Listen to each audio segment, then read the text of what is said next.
सांगितलं होतं की ज्यावेळेस तुझा अंतकाळ येईल मी तुला माती देण्याकरता येईल. मग त्याने भजन सुरू केलं, तुकोबरायांचा धावा सुरू केला.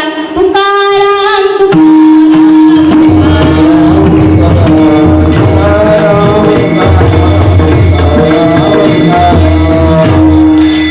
तुकोबरायांचा धावा सुरू केला.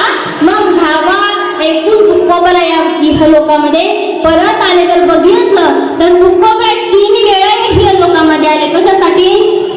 प्रथम तर म्हणजे त्यांची कन्या भागीरथीसाठी आले, दुसरं म्हणजे निळोबरांसाठी आले, तिसरं म्हणजे संताजी महाराजांसाठी आले. बघा, ज्या वेळेस तुकोबरा या इहलोकामध्ये आले आणि संताजी महाराजांना 3 मुष्टी माती का दिली, तेव्हा संताजी महाराजांचा चेहरा त्या मातीमध्ये लोपण्यात आला. आणि ज्या वेळेस तुकोबरा हे पुन्हा वैकुंठाला जाऊ लागले तेव्हा तुकोबरांनी काय अभंग लिहिला?